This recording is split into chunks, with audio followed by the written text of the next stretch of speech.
Perang Azab atau Khandak. Ketenangan dan kedamaian kembali normal setelah pecah beberapa peperangan dan manuver militer selama lebih dari 1 tahun. Jazirah Arab menjadi tentram kembali. Hanya saja orang-orang Yahudi yang harus menelan beberapa kehinaan dan pelecehan karena ulah mereka sendiri yang berkhianat, berkonspirasi, dan melakukan makar tidak mau terima begitu saja. Setelah lari ke Khaybar, mereka menunggu-nunggu apa yang akan menimpa orang-orang Muslim sebagai akibat bentrokan fisik dengan para paganis Quraisy. Hari demi hari terus berlalu, membawa keuntungan bagi kaum Muslimin. Pamor dan kekuasaan mereka semakin mantap. Oleh karena itu, orang-orang Yahudi semakin dibakar amarah. Mereka kembali merancang konspirasi baru terhadap orang-orang Muslim dengan menghimpun pasukan sebagai persiapan untuk memukul orang-orang Muslim agar tidak memiliki sisa kehidupan setelah itu. Karena belum berani menyerang orang-orang Muslim secara langsung, maka mereka merancang dan melaksanakan langkah ini secara sembunyi-sembunyi dan hati-hati. Ada 20 pemimpin dan pemuka Yahudi dari Bani Nadir yang mendatangi Quraisy di Mekah. Mereka mendorong orang-orang Quraisy agar menyerang Rasulullah SAW dan berjanji akan membantu rencana ini dan mendukungnya. Quraisy menyambutnya dengan senang hati, apalagi sebelumnya mereka tidak berani memenuhi janji di Perang Badar untuk kedua kalinya. Maka mereka melihat ini merupakan kesempatan yang baik untuk mengembalikan pamor. 20 orang pemuka Yahudi itu juga pergi ke Ghatsafan dan mengajak mereka seperti ajakan yang diserukan kepada orang-orang Quraisy. Ajakan ini mendapat sambutan yang baik. Kemudian para utusan Yahudi itu berkeliling ke berbagai kabilah Arab dengan ajakan yang sama dan semuanya memberi respon. Satu langkah yang dirancang orang-orang Yahudi dengan menghimpun orang-orang kafir untuk menyerang Rasulullah SAW dan membungkam dakwah Islam dapat berjalan mulus. Secara serentak, dari arah selatan mengalir pasukan yang terdiri dari Quraisy, Kinanah, dan sekutu-sekutu mereka dari penduduk Tihamah di bawah komando Abu Sufyan. Jumlah mereka ada 4.000 prajurit. Bani Sulaim di Mar Az-Zahran juga ikut bergabung bersama mereka. Sedangkan dari arah timur ada kabilah-kabilah Ghatsafan yang terdiri dari Bani Fazarah yang dipimpin Uyainah bin Hisn, Bani Murrah yang dipimpin Al-Haris bin Auf, Bani Asja yang dipimpin Mis'ar bin Ruhailah, Bani As'ad, dan lain-lainnya. Semua golongan ini bergerak ke arah Madinah secara serentak seperti yang telah mereka sepakati bersama. Dalam beberapa hari saja, di sekitar Madinah sudah berhimpun pasukan musuh yang besar. Jumlahnya mencapai 10.000 prajurit. Itulah gelar pasukan yang jumlahnya lebih banyak daripada seluruh penduduk Madinah, termasuk wanita, anak-anak, dan orang tua. Jika pasukan itu yang sedang berhimpun di sekitar Madinah melakukan serangan secara tiba-tiba dan serentak, maka sulit dibayangkan apa yang akan terjadi dengan eksistensi kaum muslimin. Bahkan, boleh jadi mereka akan tercabut hingga ke akar-akarnya. Tetapi model kepemimpinan Madinah tak pernah terpejam sekejap pun. Segala faktor dipertimbangkan sedemikian rupa secara masak dan segala gerakan tak lepas dari pantauan. Sebelum pasukan musuh beranjak dari tempatnya, informasi tentang rencana mereka pun sudah tercium di Madinah. Maka berdasarkan informasi ini, Rasulullah SAW segera menyelenggarakan majelis tinggi permusyawaratan untuk menampung rencana pertahanan di Madinah. Setelah berdiskusi panjang lebar di antara anggota majelis, mereka sepakat melaksanakan usulan yang disampaikan seorang sahabat yang cerdik, Salman Al-Farisi. Dalam hal ini Salman berkata, "Wahai Rasulullah, dulu jika kami orang-orang Persia sedang dikepung musuh, maka kami membuat parit di sekitar kami. Ini merupakan langkah yang amat bijaksana yang sebelumnya tidak dikenal bangsa Arab." Rasulullah SAW segera melaksanakan rencana itu. Setiap 10 orang laki-laki diberi tugas untuk menggali parit sepanjang 40 hasta. Dengan giat dan penuh semangat, orang-orang muslim menggali sebuah parit yang panjang. Rasulullah Shallallahu Alaihi Wasallam terus memompa semangat mereka dan terjun langsung di lapangan. Di dalam Sahih Al-Bukhari disebutkan dari Sa'ad bin Sa'ad, dia berkata, kami bersama Rasulullah Shallallahu Alaihi Wasallam di dalam parit, sementara orang-orang sedang giat menggalinya, kami mengusung tanah di pundak kami. Beliau bersabda, tidak ada kehidupan selain kehidupan akhirat. Ampunilah dosa orang-orang muhajirin dan ansar. Anas meriwayatkan Rasulullah Shallallahu Alaihi Wasallam pergi ke parit pada pagi hari yang amat dingin, sementara orang-orang mujahirin dan ansar sedang menggali parit. Mereka tidak mempunyai seseorang yang bisa diupah untuk pekerjaan ini. Beliau tahu perut mereka kosong dan juga letih. Oleh karena itu beliau bersabda, ya Allah, sesungguhnya kehidupan yang lebih baik adalah kehidupan akhirat. Maka ampunilah orang-orang muhajirin dan ansar. Mereka menjawab, kamilah yang telah berbaiat kepada Muhammad, siap berjihad selagi kami masih hidup. Dari Al-Bara bin Azib dia berkata, kulihat beliau mengangkuti tanah galian parit hingga banyak debu yang menempel di kulit perut beliau yang banyak bulunya. Sempat pula ku dengar beliau melantunkan syair-syair Ibnu Rawahah. Sambil mengangkut tanah, beliau bersabda, ya Allah, andaikan bukan karena Engkau, tentu kami tidak akan mendapat petunjuk, tidak bersedekah dan tidak sholat. Turunkanlah ketentraman kepada kami dan kokohkanlah pendirian kami jika kami berperang. Sesungguhnya para kerabat banyak sewenang-wenang kepada kami. Jika mereka menghendaki cobaan, kami tidak menginginkannya. Orang-orang muslim bekerja dengan giat dan penuh semangat sekalipun mereka didera dengan rasa lapar. Anas berkata, masing-masing orang yang sedang menggali parit diberi tepung gandum sebanyak 1 genggam tangan, lalu dicampuri dengan minyak sebagai adonan. Kerongkongan mereka jarang tersentuh makanan, sehingga dari mulut mereka keluar bau yang tidak sedap. Abu Talhah berkata, kami mengadukan rasa lapar kepada Rasulullah Shallallahu Alaihi Wasallam, lalu kami mengganjal perut kami dengan batu. Beliau juga mengganjal perut dengan 2 buah batu. Selama penggalian parit ini, terjadi beberapa tanda nubuah yang berkaitan dengan rasa lapar yang mendera mereka. Jabir bin Abdullah melihat beliau yang benar-benar tersiksa karena lapar. Lalu Jabir menyembelih seekor hewan dan istrinya menanak 1 sak tepung gandum. Setelah masak, Jabir membisiki Rasulullah secara pelan-pelan agar datang ke rumahnya bersama beberapa sahabat saja.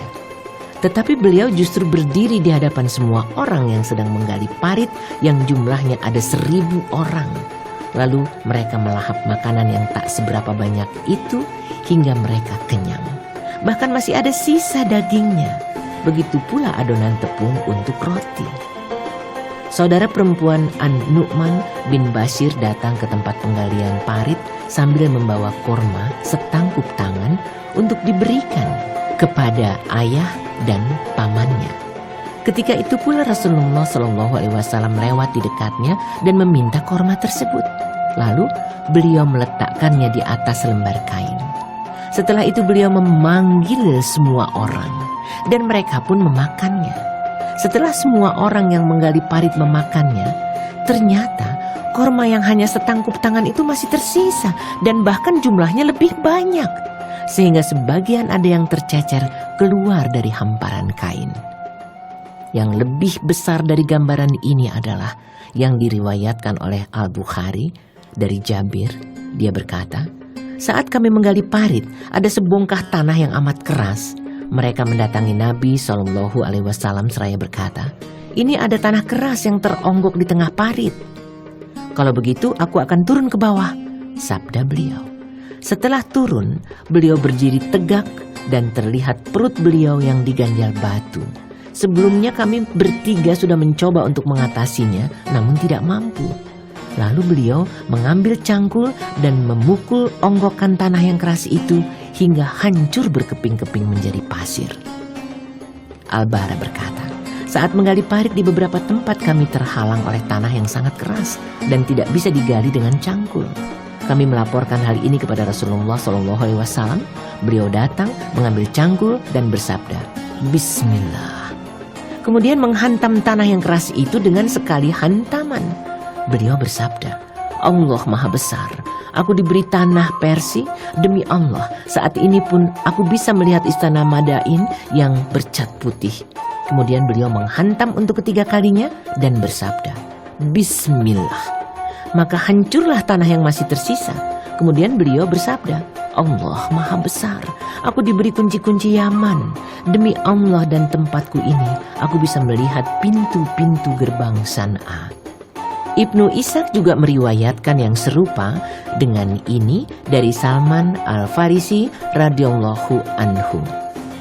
Karena Madinah dikepung dengan gunung, tanah-tanah kasar yang berbatuan, dan kebun-kebun korma di segala sudutnya kecuali bagian utara, tentunya pasukan musuh sebanyak itu akan menyerbu Madinah dari arah utara. Sebagai pemegang puncak pimpinan militer, beliau tahu betul hal ini. Untuk itu, parit digali di bagian ini. Orang-orang muslim terus menggali parit tanpa henti sepanjang siang. Baru pada sore harinya mereka pulang ke rumah menemui keluarga. Hingga penggalian parit selesai seperti rencana semula sebelum pasukan Paganis yang tidak terkira banyaknya tiba di pinggiran Madinah. Pasukan Quraisy yang berkekuatan 4.000 personil tiba di Mujtama'ul Asyal di kawasan Rumat, tepatnya antara Juruf dan Za'abah. Sedangkan kabilah Ghatafan dan penduduk Najd yang berkekuatan 6.000 personil itu tiba di Zanab di dekat Uhud. Firman Allah, وَلَمَّا رَأَى الْمُؤْمِنُونَ الْأَحْزَابَ قَالُوا هَذَا مَا وَعَدَنَا اللَّهُ وَرَسُولُهُ وَصَدَقَ اللَّهُ وَرَسُولُهُ وَمَا زَادَهُمْ إِلَّا إِيمَانًا وَتَسْلِيمًا. dan tatkala orang-orang mukmin melihat golongan-golongan yang bersekutu itu, mereka berkata, inilah yang dijanjikan Allah dan Rasul-Nya kepada kita, dan benarlah Allah dan Rasul-Nya, dan yang demikian itu tidaklah menambah kepada mereka kecuali iman dan ketundukan. Surat Al-Ahzab ayat 22. Tetapi orang-orang munafik dan orang-orang yang jiwanya lemah langsung menggigil ketakutan saat melihat pasukan yang besar ini. Firman Allah, وَإِذْ يَقُولُ الْمُنَافِقُونَ وَالَّذِينَ فِي قُلُوبِهِم مَّرَضٌ مَّا وَعَدَنَا اللَّهُ وَرَسُولُهُ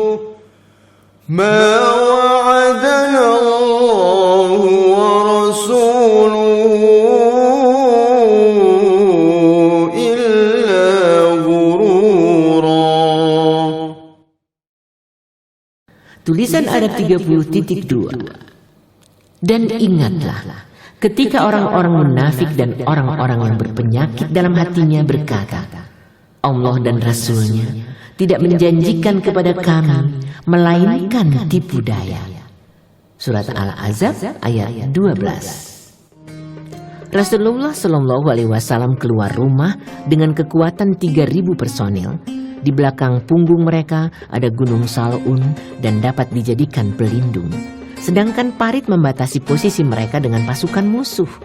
Madinah diwakilkan kepada Ibnu Ummi Maktum.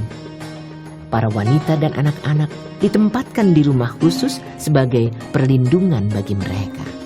Pada saat orang-orang musyrik hendak melancarkan serbuan ke arah orang-orang mukmin dan menyerang Madinah, ternyata mereka harus berhadapan dengan parit. Karena itu mereka memutuskan untuk mengepung orang-orang muslim. Padahal tatkala keluar dari rumah, mereka tidak siap untuk melakukan pengepungan. Menurut mereka, penggalian parit ini sebagai siasat perang sama sekali tidak dikenal masyarakat Arab. Oleh karena itu mereka juga tidak pernah memperhatikannya sama sekali. Orang-orang musyrik hanya bisa berputar-putar di dekat parit dengan amarah yang menggelegar. Mereka terus mencari-cari titik lemah yang bisa dimanfaatkan. Sementara orang-orang muslim terus-menerus mengawasi gerakan orang-orang musyrik yang berputar-putar di seberang parit dan juga melontarkan anak panah agar mereka tidak sampai mendekati parit, apalagi melewatinya ataupun menimbunnya dengan tanah lalu menjadikannya sebagai jalur penyeberangan. Para penunggang kuda dari pasukan Quraisy merasa jengkel karena hanya bisa diam di sekitar parit tanpa ada kejelasan bagaimana kelanjutan dari pengepungan ini. Cara seperti ini sama sekali bukan kebiasaan mereka. Lalu muncul sekelompok orang di antara mereka seperti Amr bin Abdi Wud, Ikrimah bin Abu Jahal, Dirar bin Al-Khattab, dan lain-lainnya yang mendapatkan lubang parit yang lebih sempit. Mereka terjun melewati bagian parit ini, lalu memutar kuda mereka ke arah bagian yang lebih lembab antara parit dan gunung Sal'un. Ali bin Abi Thalib bersama beberapa orang muslim langsung mengepung daerah yang dapat dilewati beberapa orang musyrik itu. Amr bin Abi Wud menantang untuk adu tanding 1 lawan 1. Tantangan ini diladeni Ali bin Abi Thalib. Dan Ali juga melontarkan perkataan yang membuat Amr sangat marah. Amr yang termasuk salah seorang prajurit musyrikin yang pemberani dan pahlawan mereka, turun dari kuda sambil mengumpat kudanya sendiri dan menempeleng mukanya. Kemudian dia siap berhadapan dengan Ali bin Abi Thalib.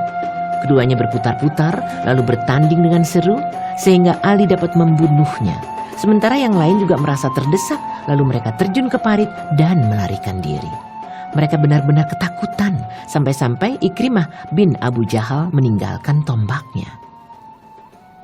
Beberapa hari sudah berlalu dan orang-orang musyrik terus berusaha untuk melewati parit atau membuat jalur penyeberangan. Tetapi orang-orang muslim tidak berhenti melakukan perlawanan dan menyerang mereka dengan anak panah, sehingga mereka gagal memuluskan usaha ini. Karena terlalu sibuk melakukan serangan balik terhadap orang-orang musyrik yang berusaha menyeberang parit, akibatnya ada beberapa sholat yang tak sempat dikerjakan Rasulullah Shallallahu Alaihi Wasallam dan orang-orang Muslim. Di dalam As-Sahihain disebutkan dari Jabir radhiyallahu anhu bahwa Umar bin Al-Khattab muncul pada waktu perang Khandaq, lalu dia terus-menerus mengolok-olok orang-orang kafir Quraisy, lalu dia berkata, "Wahai Rasulullah, hampir saja aku lupa mengerjakan sholat asar, padahal matahari hampir tenggelam."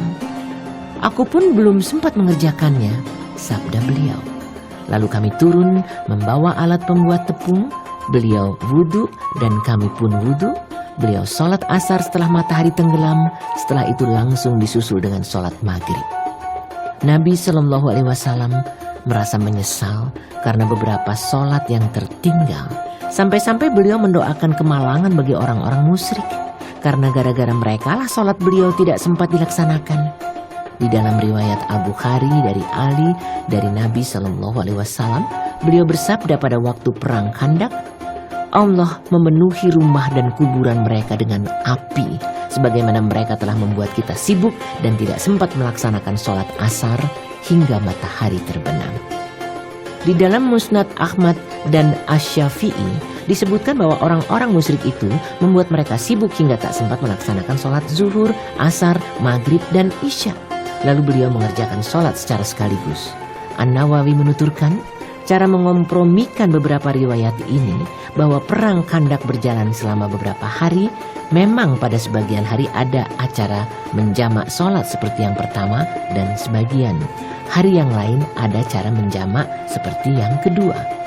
Dari sini dapat disimpulkan bahwa upaya yang dilakukan oleh orang-orang musyrik untuk menyeberangi parit dan serangan orang-orang muslim berjalan hingga beberapa hari. Karena ada parit yang menghalangi kedua pasukan, maka tidak sampai terjadi pertempuran dan adu senjata secara langsung. Peperangan terbatas hanya dengan melepaskan anak panah. Sekalipun begitu, ada beberapa orang dari masing-masing pihak menjadi korban, yaitu 6 orang dari muslimin dan 10 orang dari musyrikin. Di samping itu, ada 1-2 orang yang terbunuh karena tebasan pedang. Dalam usaha melakukan serangan dan melepaskan anak panah itu, Sa'ad bin Mu'adz radhiyallahu anhu juga terkena hujaman anak panah hingga memutuskan urat di lengannya. Yang melepaskan anak panah hingga mengenainya adalah seorang laki-laki dari Quraisy yang bernama Haban bin Qais bin Al-Arikah. Saat itu pula, Sa'ad memanjatkan doa, "Ya Allah, sesungguhnya Engkau tahu bahwa tak ada yang lebih kucintai daripada aku berjihad karenamu melawan orang-orang yang mendustakan Rasul-Mu dan yang telah mengusirnya. Ya Allah, aku mengira Engkau telah menghentikan peperangan antara kami dengan mereka. Jika memang Engkau masih menyisakan sedikit peperangan melawan orang-orang Quraisy, maka berikanlah sisa kehidupan kepadaku untuk menghadapi mereka, agar aku bisa memerangi mereka karena Engkau. Jika memang Engkau sudah menghentikan peperangan, maka kobarkanlah lagi peperangan itu agar aku bisa mati dalam peperangan." Pada akhir doanya dia berkata, "Janganlah Engkau mematikan aku hingga aku merasa senang setelah memerangi Bani Quraizah."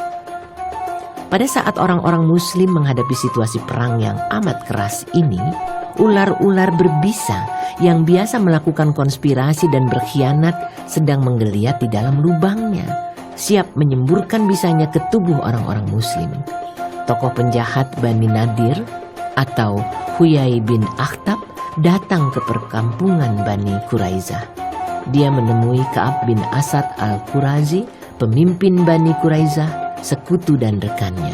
Padahal dia sudah membuat perjanjian dengan Rasulullah SAW untuk tidak menolong siapapun yang hendak memerangi beliau.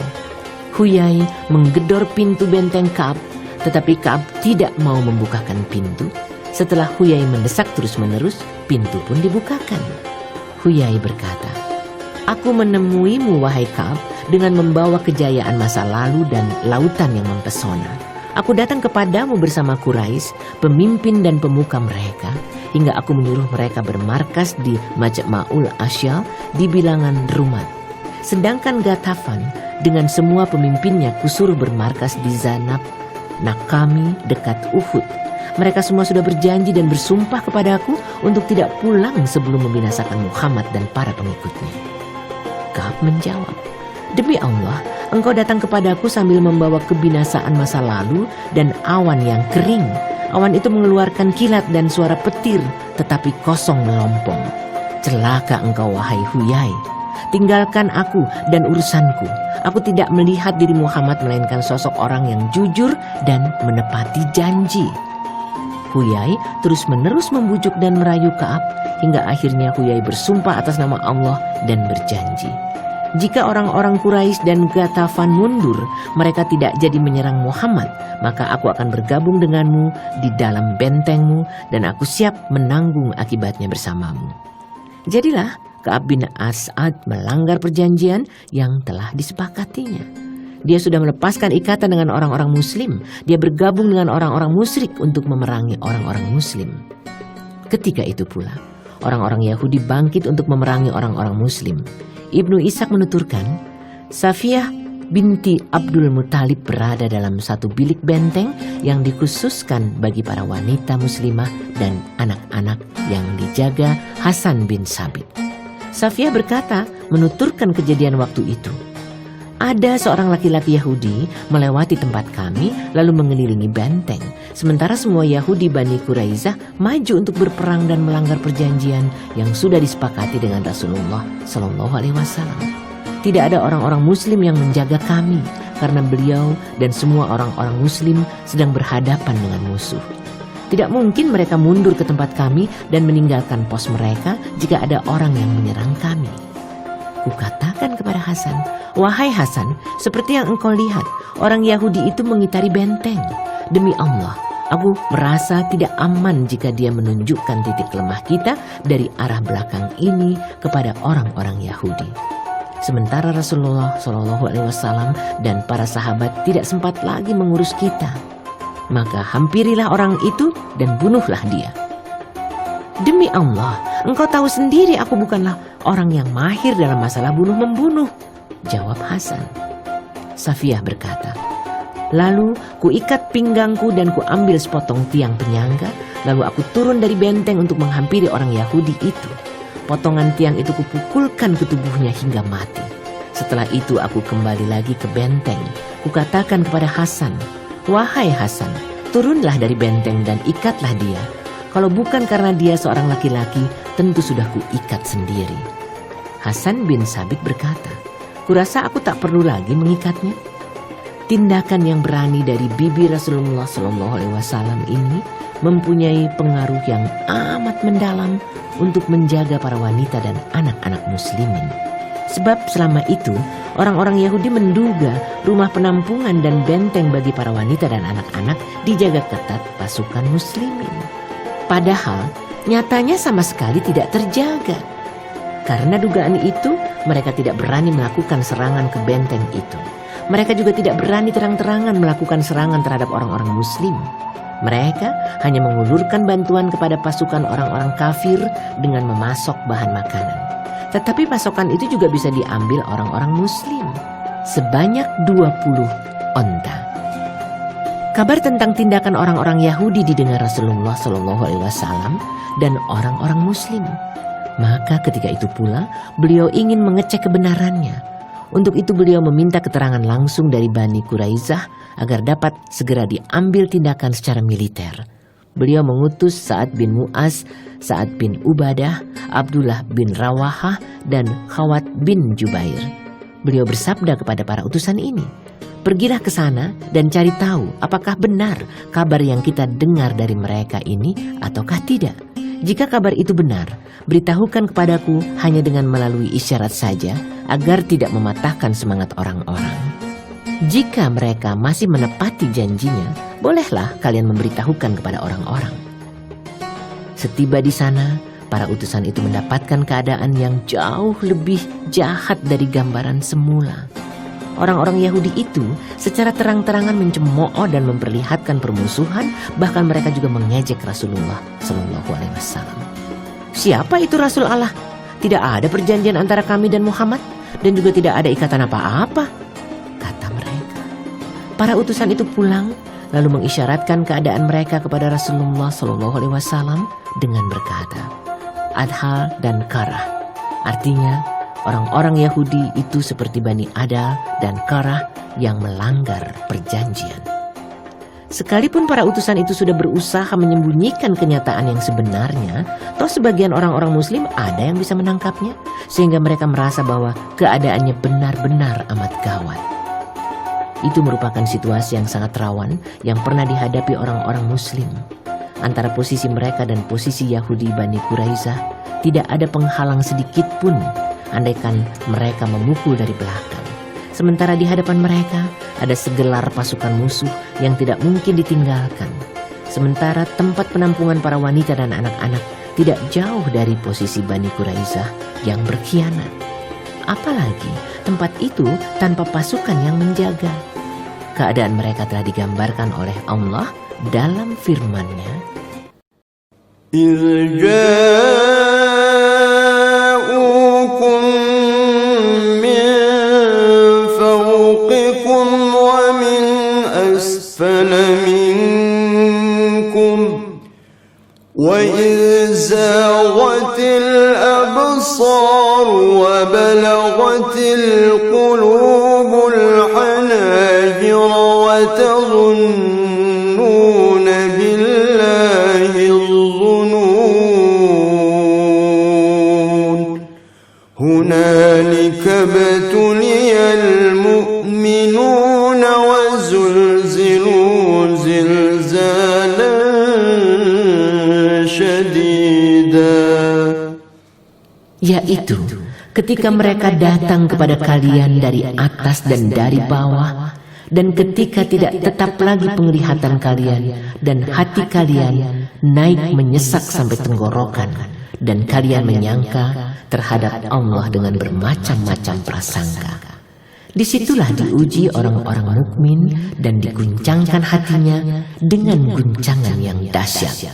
Surat Al-Ahzab ayat 10 dan 11. Kemunafikan orang-orang munafik juga mulai muncul di permukaan. Sebagian di antara mereka ada yang berkata, "Kemarin Muhammad berjanji kepada kami bahwa kami akan mengambil harta simpanan Kisra dan Kaisar. Sementara pada hari ini, tak seorang pun di antara kami yang merasa aman terhadap dirinya, sekalipun hanya untuk buang hajat." Yang lain lagi, ada yang berkata kepada sekumpulan kaumnya, "Rumah kami akan menjadi sasaran musuh, maka izinkan kami untuk pergi dari sini dan pulang ke rumah kami, karena rumah kami berada di luar Madinah." Allah berfirman tentang mereka ini, وَإِذْ يَقُولُ الْمُنَافِقُونَ وَالَّذِينَ فِي قُلُوبِهِم مَّرَضٌ مَّا وَعَدَنَا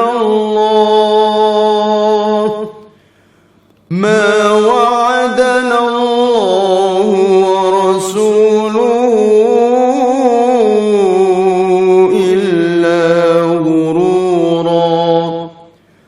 وَإِذْ قَالَتْ طَائِفَةٌ مِّنْهُمْ يَا أَهْلَ يَثْرِبَ لَا مُقَامَ لَكُمْ فَارْجِعُوا وَيَسْتَأْذِنُ فَرِيقٌ مِّنْهُمُ النَّبِيَّ يقولون إن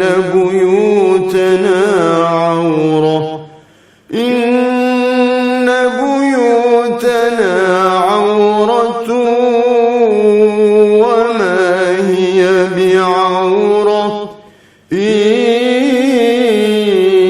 يريدون إلا فرارا. Dan ingatlah ketika orang-orang munafik dan orang-orang yang berpenyakit dalam hatinya berkata, "Allah dan Rasul-Nya tidak menjanjikan kepada kami melainkan tipu daya."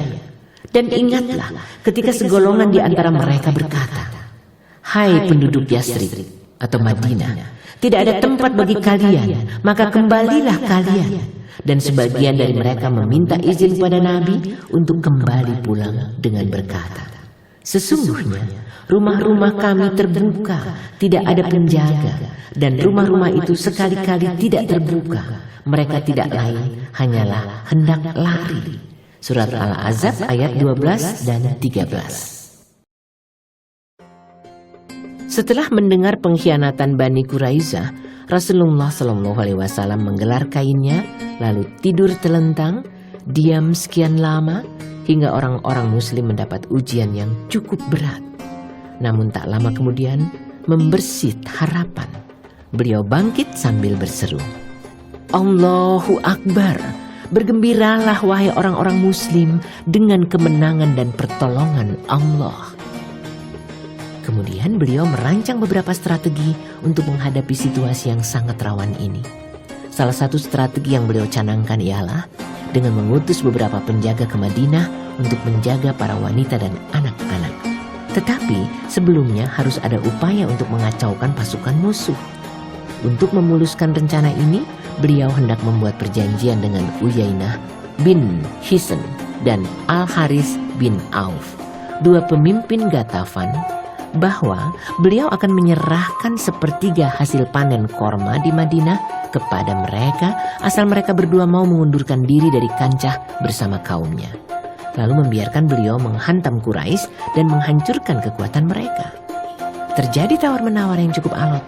Lalu beliau meminta pendapat Sa'ad bin Mu'adz dan Sa'ad bin Ubaidah tentang rencana ini.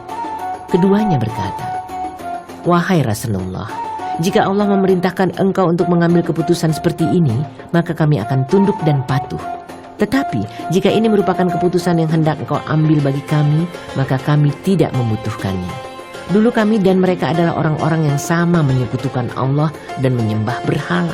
Dulu mereka tidak berhasrat memakan sebuah kurma pun dari Madinah, kecuali lewat jual beli atau bila sedang dijamu.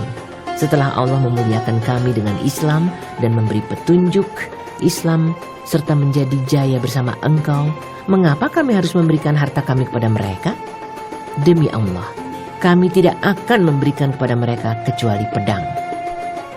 Beliau membenarkan pendapat mereka berdua dan bersabda, "Ini adalah pendapatku sendiri, sebab aku melihat semua orang Arab sedang menyerang kalian dengan satu busur." Kemudian Allah membuat suatu keputusan dari sisinya yang mampu menghinakan musuh, mengacaukan semua barisan mereka, serta mencerai-beraikan persatuan mereka. Di antara langkah permulaannya, ada seseorang dari Ghatafan yang bernama Nu'aim bin Mas'ud bin Amir al-Ashya'i yang menemui Rasulullah SAW seraya berkata, "Wahai Rasulullah, sesungguhnya aku telah masuk Islam, sementara kaumku tidak mengetahui tentang keislamanku ini. Maka perintahkanlah kepadaku apapun yang engkau kehendaki."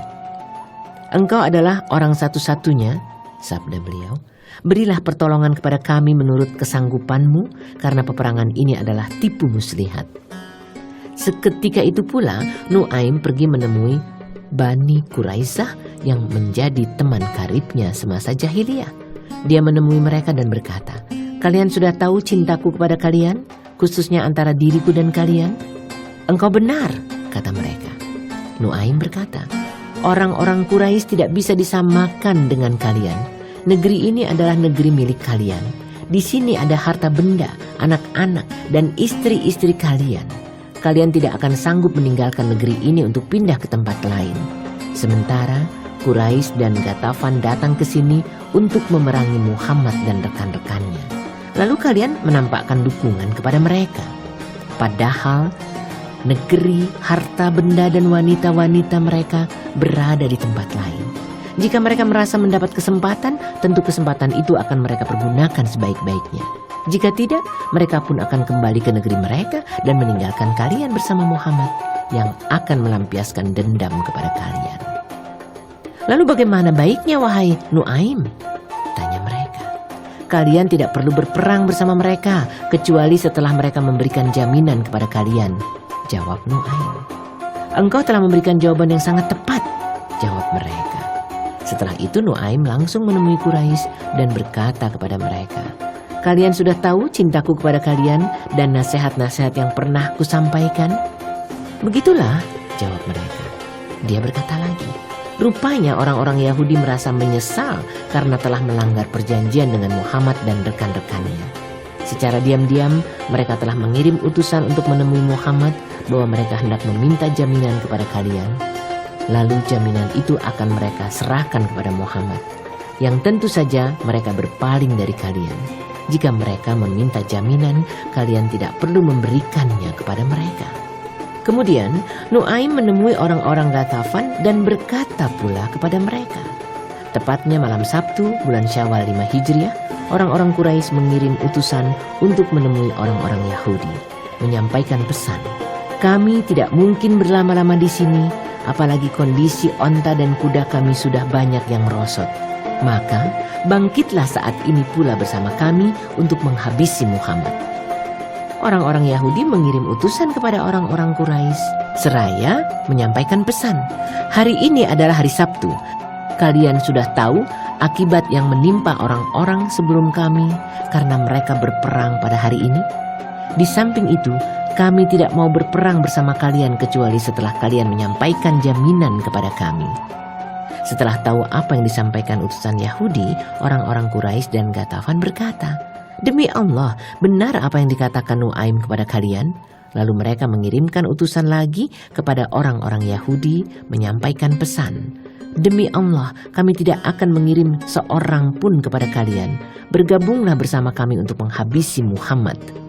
Bani Quraisyah berkata, "Demi Allah, benar apa yang dikatakan Nu'aim kepada kalian." Dengan begitu, Nu'aim mampu memperdayai kedua belah pihak dan menciptakan perpecahan di barisan musuh, sehingga semangat mereka menjadi turun drastis. Sementara orang-orang Muslim selalu berdoa kepada Allah, "Ya Allah, tutupilah kelemahan kami dan amankanlah kegundahan kami." Rasulullah Shallallahu Alaihi Wasallam juga berdoa untuk kemalangan musuh.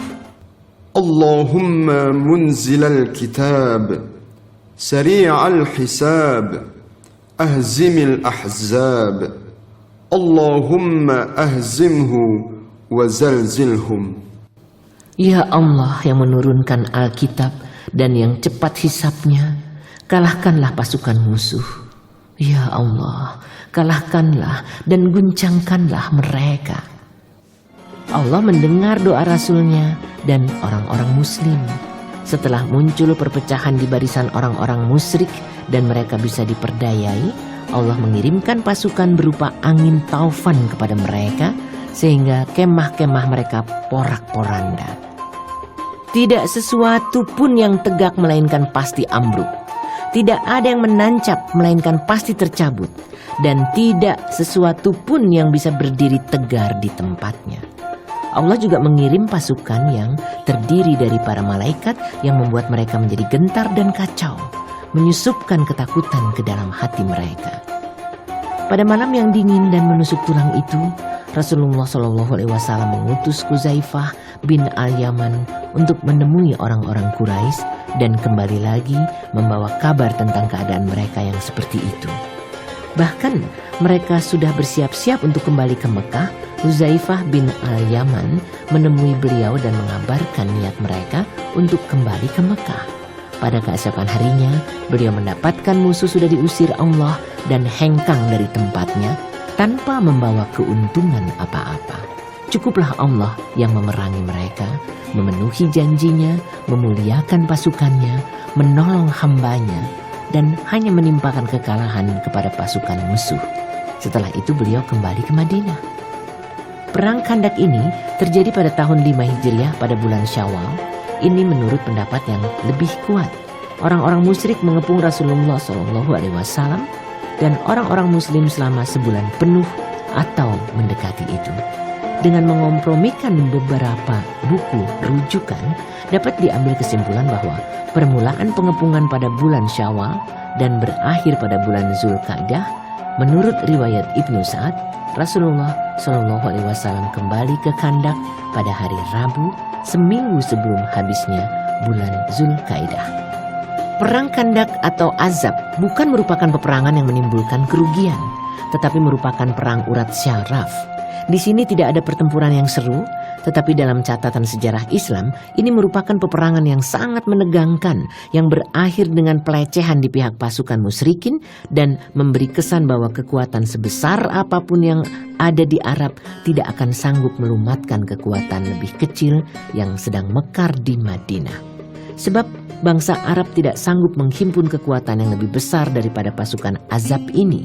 Oleh karena itu, Rasulullah bersabda, tatkala Allah sudah mengalahkan pasukan musuh, sekarang kitalah yang ganti menyerang mereka dan mereka tidak akan menyerang kita. Kitalah yang akan mendatangi mereka.